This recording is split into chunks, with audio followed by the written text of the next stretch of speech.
se você me ouvires, me obedeceres, comereis o melhor dessa terra. Isso está em Isaías 1,19. Então, ouça a voz do Senhor, se arrependa, peça perdão, obedeça a Deus, né? Eu vi agora ali a Regina Almeida, nossa profeta, ela sempre fala, né? Filho obediente, obedeça a Deus e com certeza você vai comer o melhor dessa terra, né? A tempo e a fora de tempo. Estamos vivendo um momento na nossa vida e um momento no mundo todo, queridos, onde você não vive mais de estimativa, nem de perspectiva. Você vai viver de promessa e de aliança. Você tem uma promessa e você tem uma aliança? Então fica tranquilo que você vai viver e vai sobreviver. Ah, pastor, eu não estou vendo muitas coisas. Eu não estou vendo. Esqueça, você não vai ver. Você vai viver de promessa e de aliança. Grava isso no teu coração, tá bom? Então, temos estudado o livro de Gálatas, pastor André. Hoje, capítulo 5, faltando apenas 2 capítulos para nós encerrarmos o livro de Gálatas. Queridos, o livro de Gálatas, ele é maravilhoso. Ele é um livro assim que nos ensina muitas coisas, nos posiciona como cristãos. E eu acredito sim. Agora eu estou acreditando, irmãos. Eu quero acreditar do profundo do meu coração. Eu quero acreditar que Deus está nos preparando para o livro de Romanos, tá? Eu ainda não tenho, né? Quem sou eu para dizer que nós vamos para o livro de Romanos, né? Após amanhã, né? Porque amanhã acabamos, né? Seria a partir de amanhã. Mas assim, no meu coração eu creio piamente hoje que após amanhã nós estamos indo para o livro de Romanos, tá? Por tudo que tem sido ministrado no meu coração e eu tenho buscado fazer isso, não fazer o que eu quero, mas fazer aquilo que o Espírito Santo, né, me dirige. Então eu estou crendo nisso. Então vamos lá, queridos. Capítulo 5, abra sua Bíblia. Vamos lá então. Vamos estudar. Capítulo 5 de Gálatas. Foi para a liberdade que Cristo nos libertou. Portanto, permaneçam firmes e não se deixem submeter novamente a um jugo de escravidão. Só um pouquinho. Gente, não parece redundante? Foi para a liberdade que Deus nos libertou? Por quê? Muitas pessoas, pastora, em nome de uma, abre aspas, liberdade, pensam viver livres, mas estão presas, porque o pecado aprisiona. Então, muitas pessoas falam assim para o pai, para a mãe, eu quero viver a minha liberdade, mas sem perceber, Estão escravos do estão pecado. escravas do pecado, das drogas, da prostituição, da bebida, do homossexualismo, do lesbianismo, Exatamente. do adultério, da fornicação, enfim, são tantos pecados atraídos pela carne que prenderam, e essa pessoa pensa estar livre, né? Olha só que interessante, ela pensa ser livre, eu faço tudo o que eu quero, na verdade não faz o que quer, na verdade faz tudo que a carne manda, ela é escrava da carne e não percebe, porque livre mesmo é quando você é liberto da sua carne, ou seja, que você decide o que você quer e o que você não quer fazer. Porque você ser livre mesmo é quando você é liberto, inclusive, da sua carne. Quando a sua carne fala assim, agora eu quero que você vá beber, eu quero que você vá usar droga, e você diz para a sua carne, não, agora você não vai. Então aí você é livre, porque você tem poder sobre você mesmo, poder de conduzir, aí você é livre. Então olha que legal isso. Foi para a liberdade que Cristo te libertou. Permaneçam firmes e não se deixe submeter novamente a esse jugo de escravidão que era o pecado anterior. Bacana isso, né? Vamos lá. E ele diz assim, ouçam bem o que eu, Paulo, lhes digo. Caso se deixe circuncidar, Cristo de nada lhe servirá. De novo declara a todo homem que se deixa circuncidar, que está obrigado a cumprir toda a lei. Vocês que procuram ser justificados pela lei, separaram-se de Cristo, caíram da graça. Pois é mediante o Espírito que nós aguardamos pela fé a justiça, que é a nossa esperança. Porque em Cristo Jesus nem circuncisão, nem incircuncisão tem efeito algum, mas sim a fé que atua pelo amor. Olha que interessante. Então aqui ele está falando, o tema ainda é liberdade, e agora ele começa a falar da circuncisão, porque estavam tentando, né, impor para eles, né, a questão de circuncidar-se.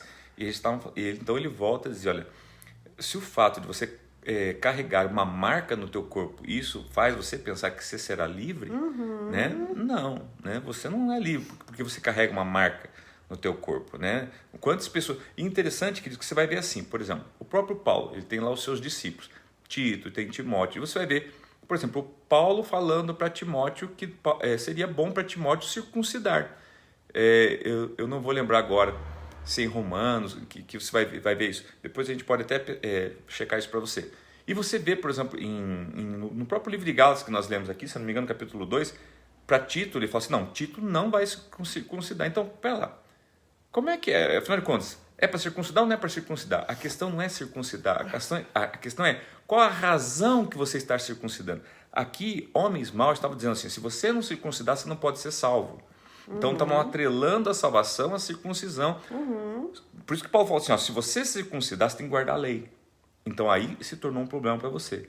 Tá? Observe que no caso de Timóteo, Paulo fala assim, para você, Timóteo, você pode circuncidar porque ele tinha a mãe dele que era judia, o pai era grego, ele estava em uma região pregar onde se ele fosse circuncidado seria mais fácil, é como se ele tivesse dupla cidadania. Isso. Então assim, você circuncida porque isso vai ajudar você a pregar o evangelho, não estava atrelado a guardar a lei, Não. era só um passaporte, então não tem problema. No caso de Tito aqui, ele fala, não, você não tem necessidade, porque não tem razão nenhuma. Se você se circuncidar, Tito, essa circuncisão aí, os caras estão querendo fazer em você para você guardar a lei. Então, não, nesse caso não tem porquê. Então, não circuncida. Você entende? As razões pela qual você faz. Isso é o que da questão. Então, queridos, seja livre. Não tenha algo em você. Não seja um crente, um evangélico, para dizer eu sou evangélico. Seja um crente para praticar a palavra. Seja um evangélico para ser um filho de Deus. Que por causa de uma vestimenta, elas acham que são mais santas, né? Porque tem que usar saia, não pode subir no altar de calça, né? As mulheres assim, eles acham que por uma vestimenta vão se tornar mais santos, né? Por causa de uma circuncisão, né? Vão se tornar diferentes e não é questão, Deus está querendo uma circuncisão de coração. Interessante que tem ele já é um homem, né? Ele chama Todd White. Muitos jovens conhecem ele. E se você encontrar com ele na rua e você não conhece a história dele, você vai falar assim, meu Deus, deve ser um drogado. Na verdade, ele é um ex, né? Porque ele é todo tatuado, usa dread, né? Se olhando exteriormente, você não vai achar que ele é um cristão. Mas quando ele abre a boca e começa a falar de Jesus e orar por você e curar você... É melhor que tudo nós juntos. Porque o cristianismo dele não está na aparência. O cristianismo dele está na execução da sua fé, sabe? Então, assim, é isso que talvez Paulo está falando acerca de sermos livres de uma aparência exterior e verdadeiros no que se diz respeito a uma verdade que carregamos dentro de nós, né? Vamos lá. Vocês corriam bem. Estava indo bem. Quem os impediu de continuar obedecendo a verdade? Tal persuasão não provém daquele que os chama. Um pouco de fermento leveda toda a massa. Estou convencido no Senhor de que vocês não pensarão de nenhum outro modo. Aquele que os perturba, seja quem for, sofrerá a condenação. Irmãos, se ainda estou pregando a circuncisão, por que continuo sendo perseguido? Nesse caso, o escândalo da cruz foi removido. Quanto a esses que os perturbam, quem dera que se castrassem.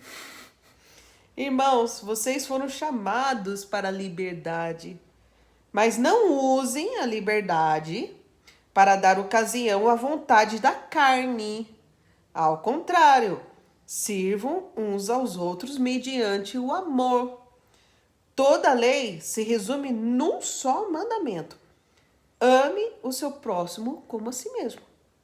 Mas se vocês se mordem e se devoram uns aos outros, cuidado para não se destruírem mutuamente. E aqui então ele resume essa primeira tópico, né, aqui da liberdade nesses versículos aqui finais, o 13 e 14. Irmãos, vocês foram chamados, é um chamado, para ser livre, não para ser escravo, né?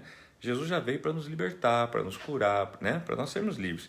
Tá? Mas não é porque vocês são chamados, que vocês vão usar dessa liberdade para dar ocasião à carne. A carne, ou seja... Não, é porque as pessoas lembram, então agora nós somos livres. Né? Então podemos fazer o que a gente quiser, como a gente quiser, no momento que quiser, né? Porque somos livres. Não. Liberdade não é dar ocasião à carne. Gente, e olha, é muito fácil o ser humano se perder nisso, nessa questão de liberdade. Dentro da própria questão igreja, da própria questão teologia, Nós temos um movimento agora recente da super graça, né? É um movimento que veio de fora aí, dizendo assim, que a graça a graça de Jesus, né, é tão plena, tão completa. E realmente, a graça de Deus é um favor imerecido. Mas os caras interpretaram assim, que agora eles podem pecar, podem viver fumando maconha, prostituindo, não sei o quê, que Jesus já pagou tudo. Quer dizer, posso dar motivo para a carne, posso tomar cachaça, uísque, matar, roubar, prostituir, que está tudo, já aceitei Jesus e está tudo. Então, olha graça só, é suficiente, então eu faço o que eu quero. Olha como o ser humano tem a capacidade de distorcer, né, a coisa de um modo, tá, que afasta, né, dos valores e princípios de Cristo. Imagina, gente, quer mais razão para tudo isso aí que Cristo teve? E Cristo fez isso? Cristo não fez isso. E era Cristo. Então, por que agora você se acha melhor que Cristo e vai fazer isso? Então, assim, não faz sentido nenhum.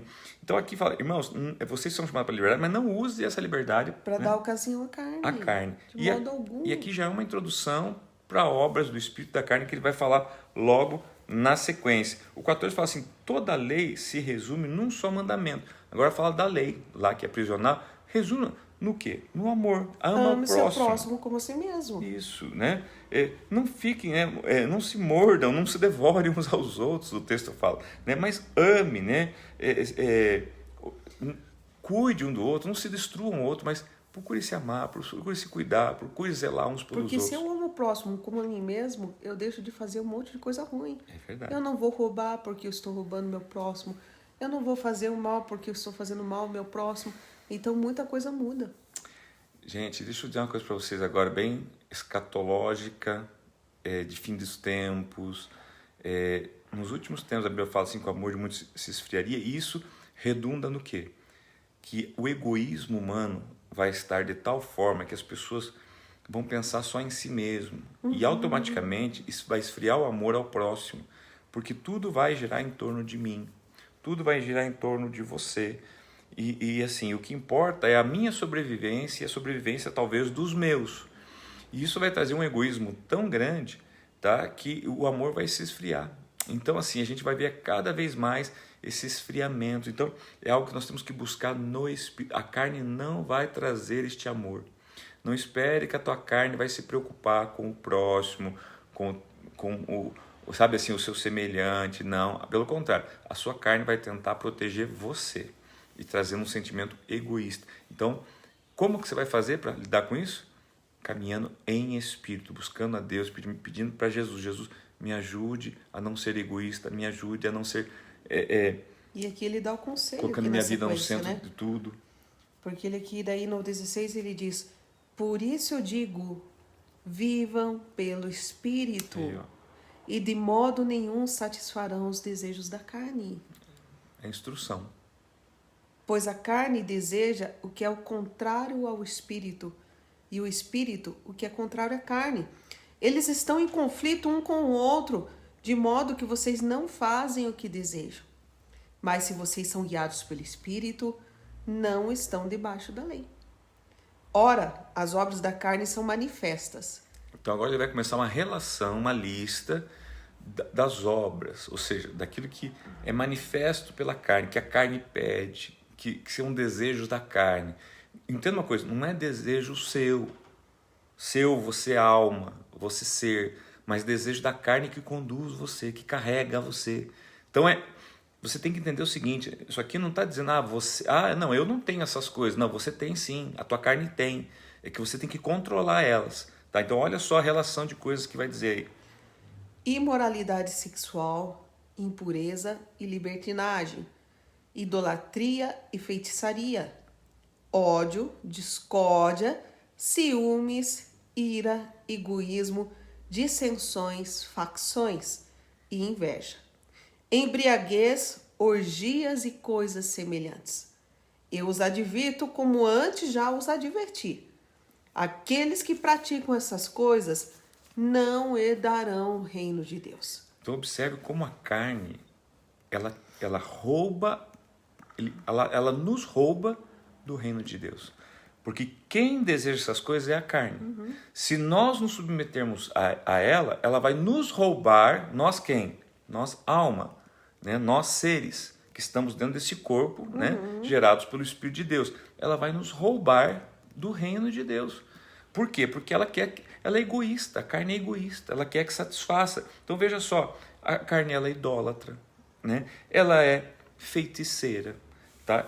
Ela gosta do ódio, ela gosta da discórdia, ela gosta dos ciúmes, ela tem ira, tá? Ela é egoísta, ela promove, né, dissensões, divisões, facções, ela é invejosa, tá? Ela gosta de uma embriaguez, gosta de uma orgia, coisas semelhantes a essa, tá? Estão ligadas à nossa carne. Então, a palavra do Senhor está dizendo, eu advirto, né? Como já adverti. Então, quer dizer, você está advertindo. Queridos, então a gente... Agora, como não ceder a essas coisas? Ah, não, pastor, eu não tenho isso. Tem. Se você não tiver consciência que você carrega na tua carne isso aqui, você não está protegido disso. Se você achar que não, eu não tenho essas coisas, você está refém dela. Porque quando você pensa que você não está suscetível a isso aqui, é aí que você está suscetível. É aquela coisa, não, né, minha casa está protegida, não entra ladrão. Aí que você está suscetível. Porque aí você não criou nenhum sistema de proteção. Não vigiou. Tá? Quer dizer, não é pelo fato que nunca entrou um ladrão que ela não pode estar desprotegida, ou não possa ser um alvo. Agora, se você sabe que nunca entrou, graças a Deus, e nunca vai entrar, porque eu sou vigilante, porque eu oro todo dia, porque eu peço que os anjos do Senhor estejam acampados ali, você está no seu trabalho de proteção e de vigia. Você entendeu o que eu quero dizer? Mas vamos lá, olha só agora os frutos do Espírito. Vamos lá.